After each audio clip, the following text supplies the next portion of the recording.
একদম মাইক দিয়ে বলে যদি ধানের শীষ না থাকে প্রয়োজনে আমরা নিজেরাই ব্যালট পেপার ছাপাবো।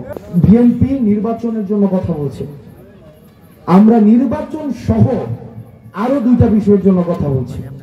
আমরা বলছি আমার নির্বাচনও লাগবে, আমার সংস্কারও লাগবে, আমার বিচারও লাগবে। সংস্কারটা কি? এই বেসিক বিষয়। সংস্কার অনেক কঠিন বিষয়, আমি যাব না। নতুন সংবিধান এসব কিছুতে আমি যাব না। একদম বেসিক। এই যে পুলিশ ভাই আমার যে আগে মানে বিনা বিচারে বিনা মামলায় যে আমাকে ঘর থেকে উঠাই নিয়ে যাবে না, এটার ফয়সালা কি হয়েছে? মামলা ছাড়া যে আমাকে বাসা থেকে উঠাই নিয়ে যাবে না, আমার নেওয়ার পরে যে আমার পরিবারকে অবগত করবে না, এটার করবে, এটার ফয়সালা কি এ পর্যন্ত হয়েছে? তো নির্বাচনে যার ভোট চুরি হবে না, ব্যালট বাক্স দখল করা হবে না। আমরা দেখে একদম মাইক দিয়ে বলে যদি ধানের শীষ না থাকে প্রয়োজনে আমরা নিজেরাই ব্যালট পেপার ছাপাবো।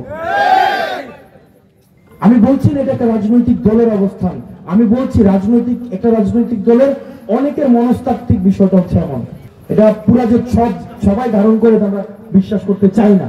সেজন্য আমাদেরকে, আমরা 20টা মানুষ থাকুক, 50টা মানুষ থাকুক, আমাদেরকে আপনাদের কাছে অনুরোধ করব, ধরেন সংস্কার আমি ধরেন হইল না। একটা সময় ভাবছে না যে মানুষ অপেক্ষা করছে কি হাসিনার 41 সাল, প্রথমে 18 সাল, 18 যখন হইল না 24 সাল, 24 যখন হইল না তখন ভাবছে 41 সাল, আবার কেউ কেউ হচ্ছে একদম মরা না পর্যন্ত কি করবে না, ছাড়বে না। আমরা আশাও তো হয়েছে অনেকের আমাদের বয়সী ছেলেরা বিদেশে চলে যেতে চাইছে, অনেকে রাজনীতি ছেড়ে দিতে চাইছে, অনেকে আবার আওয়ামী লীগের সাথে বিয়ে শাদী দিয়ে নিজের ছেলে মেয়েরা দিয়ে আত্মীয়তা করছে, অনেকে আছে একটু ব্যবসাপাতি ছেড়ে দিয়ে একটু ভালো সম্পর্ক করে নিছে। কারণ যেহেতু আর মরানা পর্যন্ত যাবে না, সুতরাং আমাকে কি করতে হবে? এখন একটা কম্প্রোমাইজ করতে হবে। আল্লাহ কাউকে ধ্বংস করতে বেশি কিছু লাগে না। মশা ঢুকায় কাকে ধ্বংস করছে? নমরুদকে ধ্বংস করছে একটা জাস্ট কি দিয়ে? মশা ঢুকায়। তাও মশা কি একটা ল্যাংড়া একটা মশা। ফেরাউনকে বেশি কিছু লাগে নাই, নীল নদের পানির মধ্যে ডুবে মৃত্যুবরণ করছে।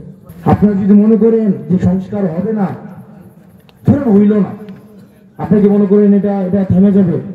এটা আমি না করতে পারি, আমি ব্যর্থ হইতে পারি। আন্দোলন ব্যর্থ হয় নাই 2009 সাল থেকে 24 সাল পর্যন্ত অসংখ্য আন্দোলন ব্যর্থ হয়েছে, হয় নাই?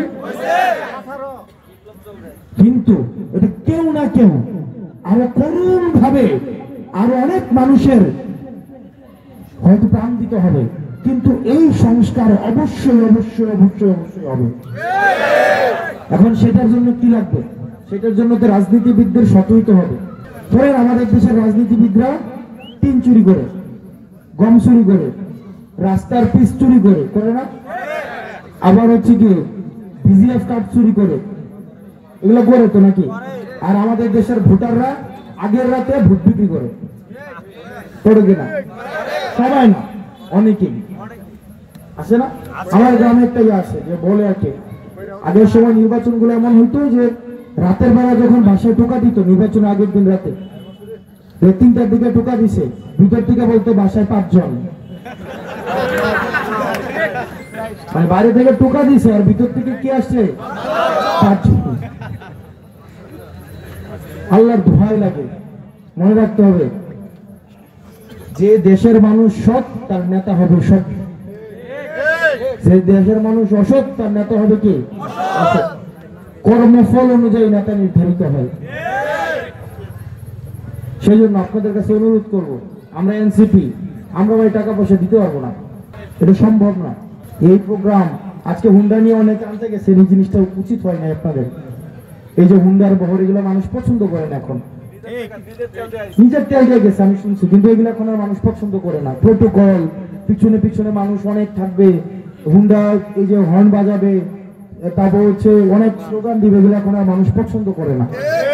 এগুলো পছন্দ করে এখন, এগুলো এখন আর পছন্দ করে না।